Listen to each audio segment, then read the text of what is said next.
데이터는 거짓말을 해도 피는 거짓말을 하지 않습니다. 300년 전통의 종가집 명성제.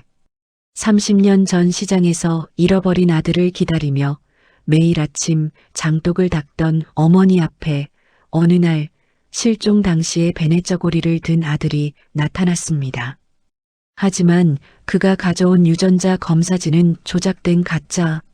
평생을 고아로 알고 살았던 스마트팜 전문가 선우는 우연히 마주한 찢어진 사진 조각에서 자신의 뿌리를 발견하게 되는데, 전통 장맛을 지키려는 아버지와 그 장맛을 과학으로 지켜낸 아들의 가슴 뜨거운 재회. 대한민국 시니어 세대의 심금을 울린 감동의 휴먼 드라마 명성제 300년의 약속입니다. 여러분, 혹시 시간장이라는 말을 들어보셨습니까? 300년의 세월을 묵히며 집안의 명맥을 잇는다는 그 검고 진한 눈물 같은 물말입니다. 여기 경북 안동의 유서 깊은 종가집 명성제에는 그 장맛보다 더 진하고 지독한 기다림을 품고 사는 사람들이 있습니다. 30년 전 대구 서문시장의 그 시끄럽던 인파 속에서 손을 놓쳐버린 3살배기 아들 민우. 그날 이후 이 집의 시계는 1996년 그 자리에 멈춰 서 있습니다. 오늘도 명성제의 주인 박종만 명의는 가마솥에 뜨거운 김을 온몸으로 맞으며 장을 다립니다. 그 옆에서 종부 윤명자 씨는 버릇처럼 대문을 바라보죠. 누군가 엄마 하고 부르며 뛰어들어올 것만 같은 착각. 그 지독한 환청 속에서 명자 씨는 오늘도 마음의 병을 앓습니다. 반면 여기 이 차가운 금속과 LED 불빛 아래에서 식물을 키우는 남자가 있습니다. 스마트팜 설비 엔지니어 강선우. 그는 흙의 정직함보다는 데이터의 정확함을 믿는 사람입니다. 습도 0.5% 오차?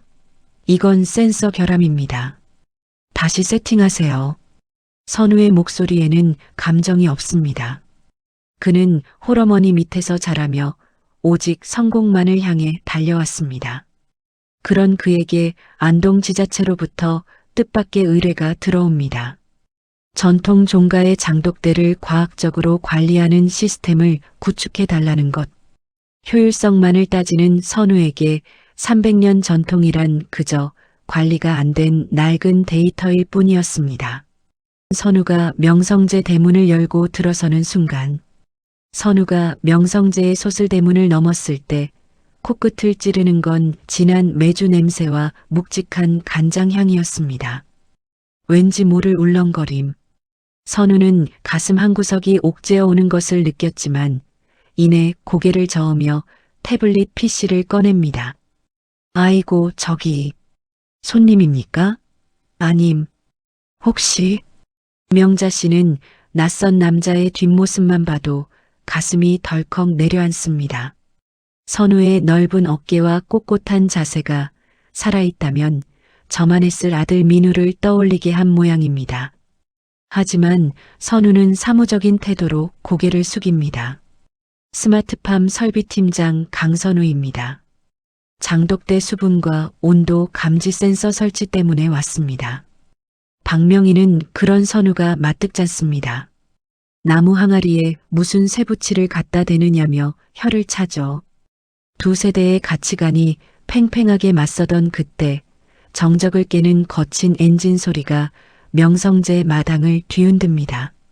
화려한 외제차에서 내리는 한수, 선글라스를 벗으며 건들거리는 모습, 그가 나타났습니다. 스스로 민우라 칭하는 남자 조한수입니다. 그는 내리자마자 명자 씨의 손을 덥석 잡습니다. 어무이, 저예요, 민우. 이제야 찾았어요. 내 고생한 우리 어무이. 한수는 주머니에서 낡은 베네저고리 한 벌을 꺼냅니다. 빛바랜 천 조각 위에는 민우라는 글자가 선명하게 수놓아져 있었죠. 명자 씨는 그 저고리를 보자마자 비명을 지르며 주저앉습니다. 30년 전 자신이 직접 수놓았던 그 저고리가 틀림없었으니까요. 맞네. 내 새끼 맞네. 민우야, 민우야. 이 어미가 죽을 죄를 지었다. 순식간에 명성재는 울음바다가 됩니다. 박명인도 떨리는 손으로 아들의 얼굴을 어루만집니다. 하지만 선우는 멀찍이 서서 그 광경을 차갑게 지켜봅니다. 엔지니어의 감각일까요? 한수가 명자 씨를 껴안으며 슬쩍 입가에 올린 그 비열한 미소를 선우는 놓치지 않았습니다. 전한 며칠 뒤 한수가 명성재 거실에서 박명인과 대화하는 장면. 한수의 본색은 생각보다 빨리 드러났습니다. 그는 집안 구석구석을 훑으며 돈이 될 만한 고가구와 항아리들을 확인합니다. 그리고는 명인에게 넌지시 말을 건네죠. 아버지, 이제 힘들게 장 담그지 마세요. 제가 아는 기업에 이 땅이랑 비법 넘기면 우리 대대손손 호강하며 살 수 있어요. 박명인의 눈빛이 흔들립니다. 아들이 돌아온 것은 기쁘지만 종가의 근간을 흔드는 제안에 가슴이 답답해집니다. 한편 장독대 센서를 점검하던 선우는 뜻밖의 장소에서 발길을 멈춥니다. 장독대 가장 깊숙한 곳, 이끼 낀 항아리 뒤쪽. 그곳은 다른 항아리들과 달리 정성스럽게 닦여 있는 작은 단지 하나가 있었습니다. 민우 전용이라 적힌 부모의 피눈물이 담긴 항아리였죠. 선우는 무언가에 이끌리듯 그 단지의 뚜껑을 열어보려 손을 뻗습니다. 그때였습니다.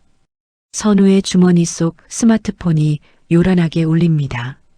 서울의 연구소에서 온 연락입니다. 뭐라고요? 조한수가 제출한 유전자 검사지. 그게 조작된 정황이 있다고요? 선우의 동공이 지진이라도 난 듯 떨립니다. 고개를 들어 한옥 거실을 바라보니 명자 씨는 한수에게 갓 지은 밥을 먹이며 행복한 미소를 짓고 있습니다. 300년 된 시간장의 주인이 바뀌려는 찰나 선우는 자신이 설계한 데이터보다 더 무서운 진실의 냄새를 맡기 시작합니다.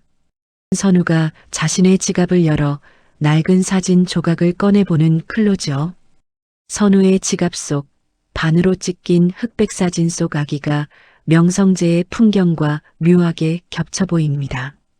나도 기다리는 누군가가 있었을까? 차가운 반도체 기술자 강선우와 가짜 아들 조한수, 그리고 300년의 장맛을 지키려는 명성재 사람들. 이제 이 평화롭던 종가집에 거대한 폭풍이 몰아칠 준비를 하고 있습니다. 과연 명성재의 진짜 주인은 누구일까요? 가장 무서운 거짓말은 진실 속에 숨어 있는 법입니다.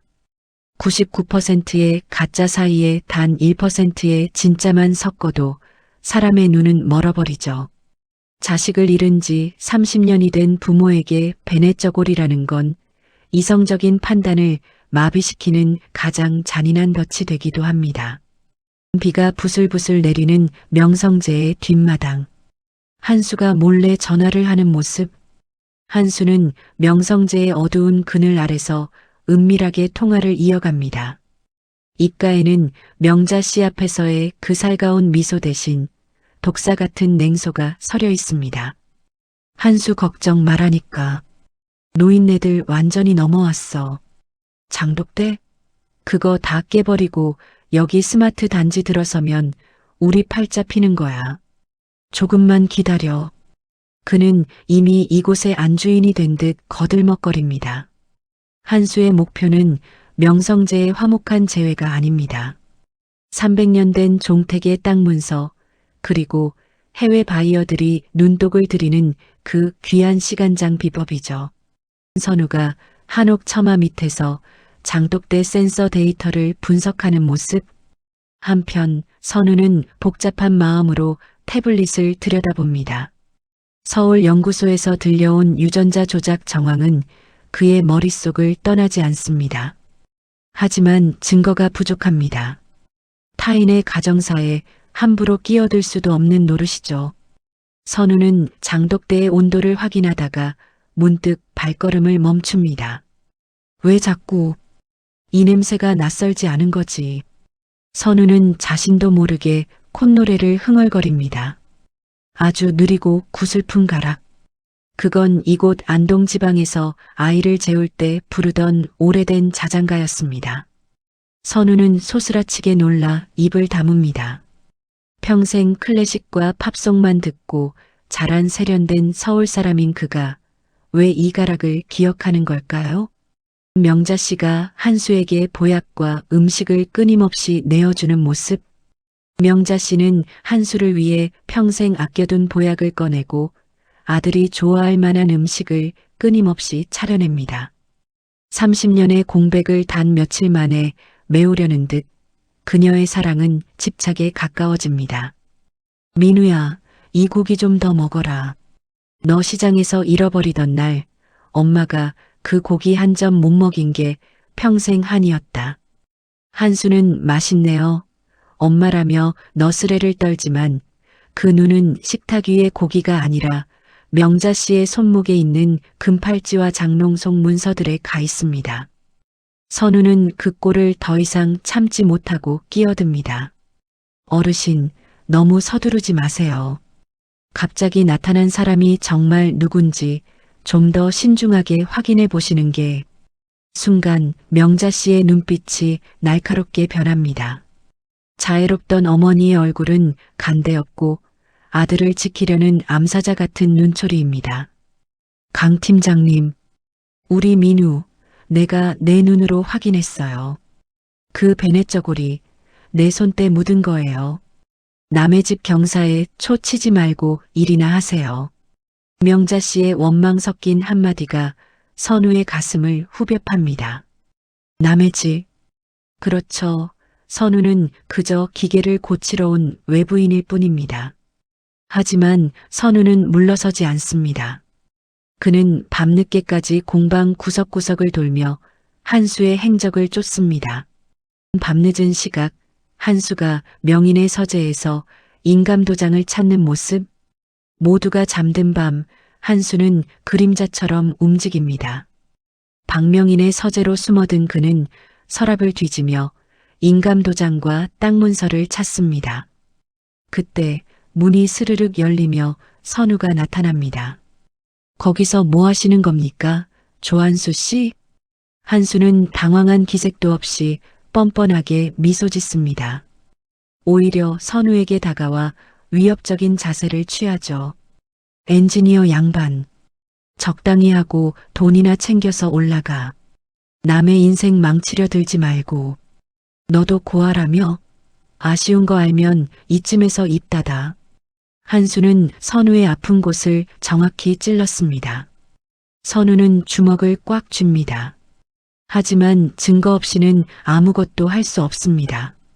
한수는 유유히 서재를 빠져나가고 선우는 바닥에 떨어진 낡은 책 한 권을 발견합니다. 선우가 바닥에 떨어진 낡은 일기장을 펼치는 모습. 그건 박명인이 30년 동안 써내려간 육아일기였습니다. 그 갈피 사이에 끼워져 있던 빛바랜 종이 한 장. 선우는 그 종이를 펼치는 순간 숨이 멎는 것 같습니다. 그것은 돌잔치 때 찍은 것으로 보이는 아기 사진의 오른쪽 부분이었습니다. 사진 속 아기는 누군가의 손을 잡고 밝게 웃고 있죠. 선우는 떨리는 손으로 자신의 지갑을 꺼냅니다. 그리고 평생 부적처럼 간직해온 왼쪽이 찢어진 아기 사진을 꺼내 나란히 놓아봅니다. 거짓말처럼 두 조각의 사진이 일치합니다. 30년의 세월을 사이에 두고 찢어졌던 종이가 하나가 되는 순간 사진 속 배경은 바로 이곳 명성재의 팽나무 아래였습니다. 선우의 심장이 터질 듯 요동칩니다. 설마 내가. 그때 명성재 마당 쪽에서 커다란 항아리가 깨지는 소리와 함께 명자 씨의 비명소리가 들려옵니다. 한수가 드디어 본색을 드러내며 사고를 친 것일까요? 선우는 사진을 움켜쥐고 빗속으로 뛰어나갑니다. 빗속에서 깨진 항아리 파편 위에 주저앉은 명자 씨와 그를 내려다보는 한수의 차가운 시선. 장맛을 지키던 300년의 시간은 바닥에 흩뿌려지고 선우는 이제 기계가 아닌 자신의 심장이 가리키는 진실을 향해 달려갑니다. 인생에는 도저히 설명할 수 없는 기묘한 순간이 있습니다.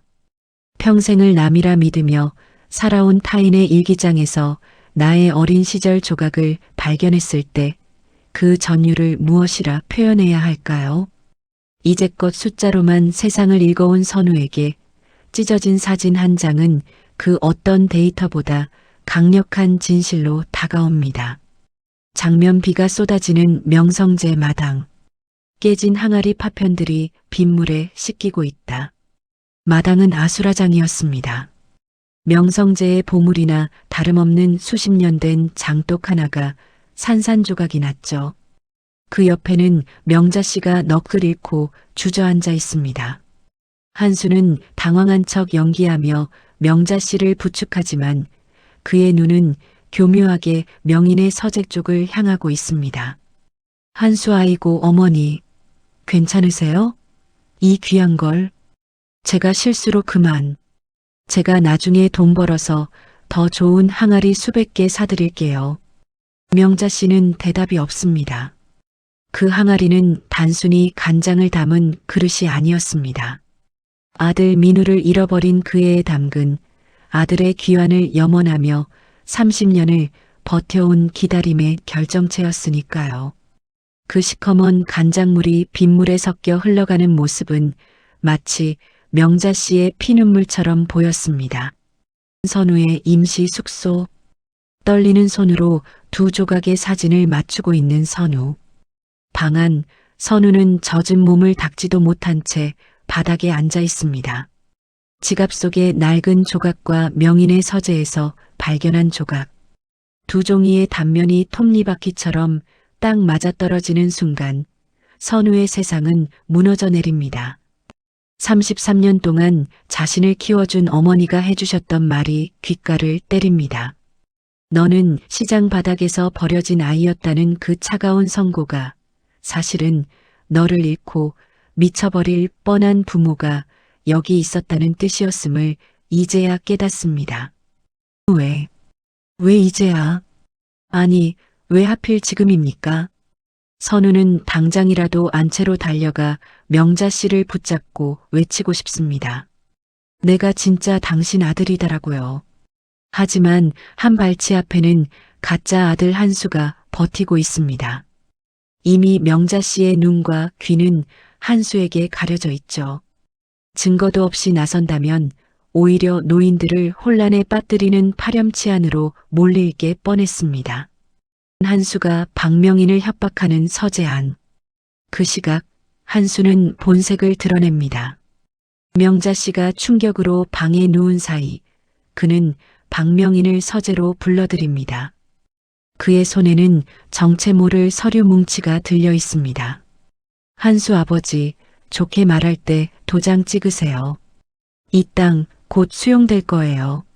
스마트 단지 들어오면 보상금이 수십억인데 왜 그 썩은 간장 항아리에 매달려 계세요? 아들 인생 좀 펴보겠다는데 아버지가 도와주셔야지. 내 이놈. 내가 정녕 내 아들 민우가 맞느냐? 민우는 내 아들 민우라면 절대로 시간장을 버리라 말하지 않는다. 한수의 표정이 험악하게 일그러집니다.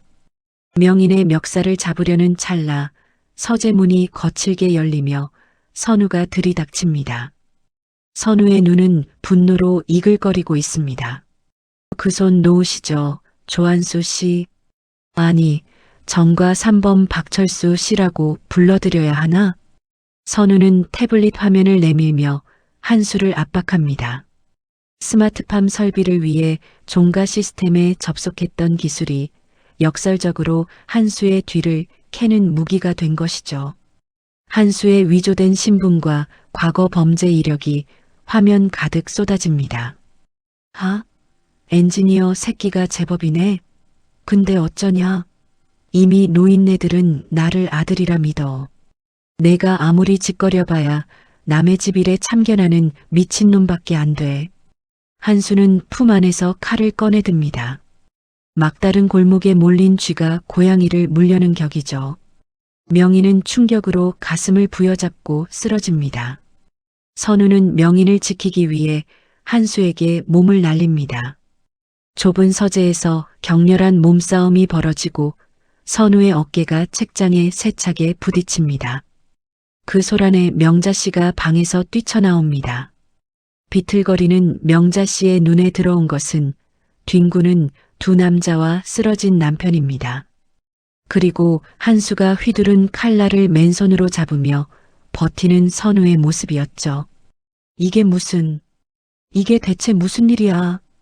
선우의 찢어진 옷 사이로 붉은색 반점이 선명하게 보입니다. 그리고 한수가 실수로 깨뜨린 항아리 파편 옆에서 선우가 떨어뜨린 사진 두 조각이 빗물에 젖어 나란히 누워 있습니다. 명자 씨의 시선이 그 사진과 선우의 발목을 번갈아 봅니다.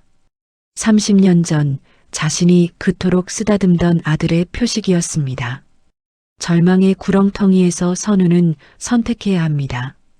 가짜를 몰아내기 위해 자신의 상처를 드러낼 것인가, 아니면 부모님을 위해 이 비극을 스스로 감내할 것인가. 명자 씨의 흔들리는 눈동자가 선우의 진실을 소리 없이 묻고 있습니다. 거짓은 화려한 포장지로 눈을 가리지만 진실은 가장 초라한 순간에 날것의 얼굴로 드러나기 마련입니다. 30년을 품어온 어머니의 한이 차가운 빛 속에서 깨진 항아리 파편처럼 날카롭게 흩어집니다. 이제 명성재의 마당은 가짜의 위선과 진짜의 눈물이 격돌하는 심판의 장이 됩니다. 선우의 손바닥에서 붉은 피가 배어나와 빗물과 섞입니다. 하지만 선우는 아픔조차 느끼지 못하는 듯합니다. 그의 시선은 오직 하나, 충격으로 굳어버린 명자 씨를 향해 있습니다. 한수는 미친 듯이 칼을 휘두르며 마지막 발악을 하죠. 이거나, 이 새끼야. 어무이 속지 마세요. 이놈이 지금 우리 집 재산 뺏으려고 연극하는 거라고요.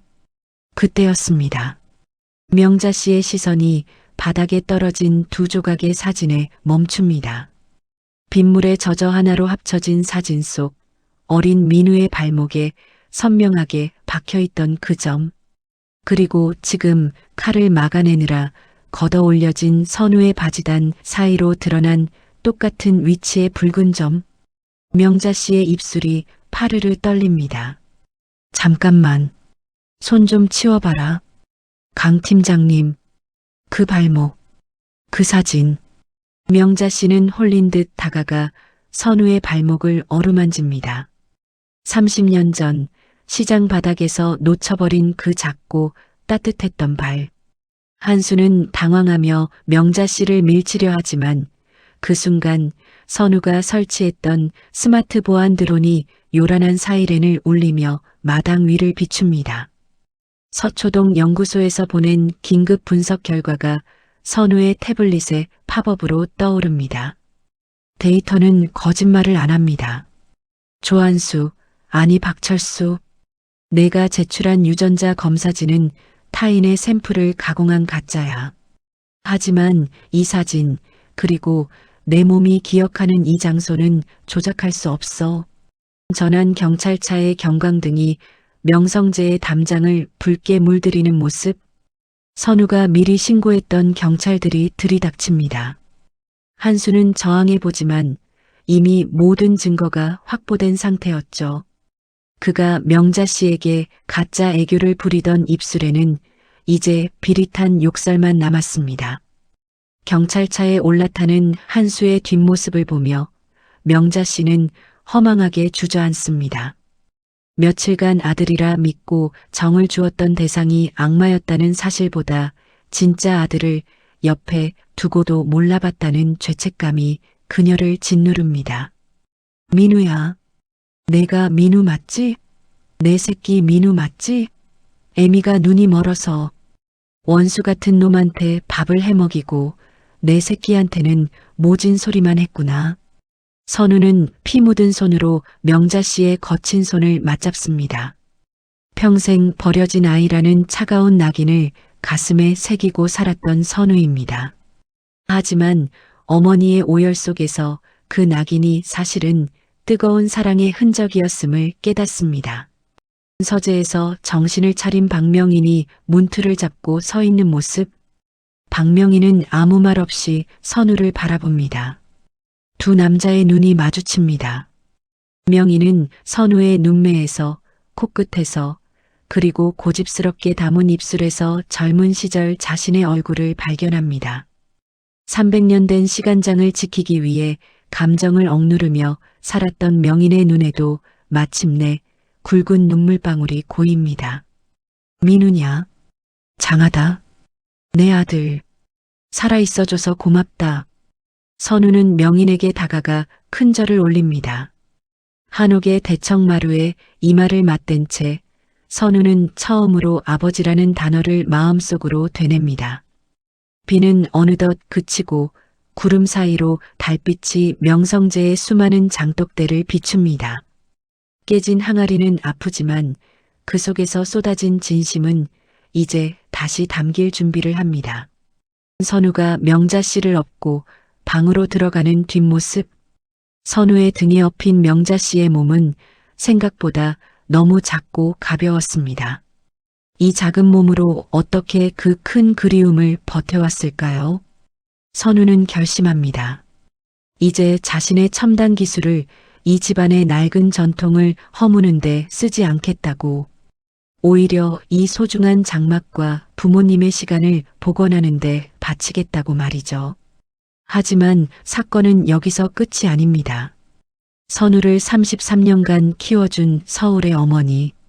그녀는 왜 선우에게 진실을 말하지 않았던 걸까요? 그리고 그녀가 명성제를 향해 오고 있다는 소식이 들려옵니다. 진짜 가족을 찾은 기쁨 뒤에 숨겨진 또 다른 비밀. 두 어머니의 만남은 과연 어떤 파장을 몰고 올까요? 장이 익어가는 데는 긴 시간이 필요합니다. 메주가 소금물을 만나고 뜨거운 벽과 찬바람을 수없이 견뎌내야 비로소 깊은 맛이 나죠. 우리네 인생도 그렇습니다. 상처받고 갈라진 마음이 서로를 보듬고 발효되는 데는 꼬박 30년이라는 세월이 필요했습니다. 이제 명성제에 쌓였던 해묵은 한이 씻겨 내려가고 새로운 계절이 시작되려 합니다. 장면 안동역 대합실. 초조한 기색의 중년 여인, 선우를 키워준 양모 정순이 내린다. 선우를 홀로 키워온 정순 씨가 안동 땅을 밟았습니다. 평생 죄인 아닌 죄인으로 살았던 그녀입니다. 30년 전 대구 서문시장 바닥에서 울고 있던 아이를 발견했을 때 경찰서에 데려다 주려다 차마 떨어지지 않던 그 작은 손을 놓지 못했던 게 시작이었죠. 그녀에게 선우는 하늘이 준 선물이었지만 동시에 언젠가는 돌려줘야 할 빚이기도 했습니다. 명성제의 안주인 명자와 선우의 양모 정순. 두 여인이 마주 앉았습니다. 한쪽은 자식을 잃고 가슴이 타버린 어머니, 다른 한쪽은 그 자식을 정성껏 키워낸 어머니입니다. 정수는 바들바들 떨리는 손으로 오래된 일기장과 선우의 어린 시절 물건들을 내놓습니다. 죽을 죄를 지었습니다. 그저 자식이 너무 갖고 싶어서, 애가 너무 예뻐서 그랬습니다. 이 귀한 자식, 제가 잠시 맡아 기른 셈 치고 이제라도 벌을 달게 받겠습니다.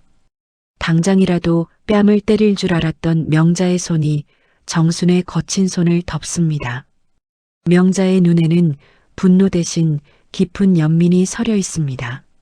선우의 바른 인성과 따뜻한 심성을 보며 지난 세월 이 여인이 쏟았을 정성을 본능적으로 느낀 것이죠. 아니에요. 고맙습니다. 우리 아들 이렇게 번듯하게 키워주셔서, 내가 못한 사랑까지 다 주셔서 정말 고맙습니다. 이제 우리 민우 어머니 2명 합시다. 원망은 눈 녹듯 사라지고 두 어머니는 서로를 껴안고 한참을 울었습니다. 그 울음소리는 명성제의 담장을 넘어 마당 가득 퍼집니다. 선우는 문 밖에서 그 소리를 들으며 비로소 마음속 무거운 짐을 내려놓습니다. 나는 버려진 게 아니었다는 확신이 그의 가슴을 뜨겁게 채웁니다. 장면 전환 몇 달 뒤 명성제 마당. 수백 개의 장독이 햇살을 받아 반짝인다. 계절이 바뀌고 명성제에는 새로운 바람이 붑니다. 선우는 자신의 전공을 살려 명성제의 전통 방식을 과학적으로 체계화했습니다. 장독대마다 설치된 스마트 센서는 이제 장맛을 감시하는 게 아니라 아버지 박명인의 정성을 보조하는 든든한 조력자가 되었죠. 전국의 미식가들이 명성제의 장을 찾기 위해 줄을 서기 시작했습니다. 장면 선우와 박명인이 함께 매주를 쓰고 장을 담그는 모습. 박명인의 곁에는 이제 든든한 아들 선우가 있습니다. 투박한 명인의 손과 섬세한 선우의 손이 함께 매주를 빚습니다. 서먹했던 부자 사이는 장이 익어가듯 조금씩 가까워졌죠. 선우가 설계한 스마트 저온 저장고 덕분에 300년 된 시간장은 이제 날씨와 상관없이 최상의 상태를 유지하게 되었습니다. 박명인 민우야, 이 시간장은 말이다. 단순히 맛이 아니다. 지키겠다는 약속이고 돌아올 거라는 믿음이지. 내가 이걸 과학적으로 지켜주니 이제 내가 발 뻗고 자겠구나. 선우는 깨달았습니다. 진정한 기술이란 인간의 정성을 대체하는 것이 아니라 그 정성이 헛되지 않도록 지켜주는 것임을 말이죠. 차가운 기계만 믿던 청년은 이제 사람의 온기를 믿는 진짜 명인으로 성장했습니다. 온 가족이 마당 평상에 둘러앉아 갓 담근 장에 쌈을 싸먹는 식사 시간. 두 명의 어머니와 아버지, 그리고 선우. 명성제의 식탁에는 웃음꽃이 피어납니다. 30년 전 잃어버렸던 그 조각난 사진은 이제 새롭게 찍은 가족사진 옆에 나란히 놓였습니다. 찢어진 자국은 그대로지만 그 틈 사이로 새로운 추억들이 빼곡히 채워지고 있습니다. 시간이 걸려도 길을 돌아와도 진심은 반드시 제자리를 찾습니다.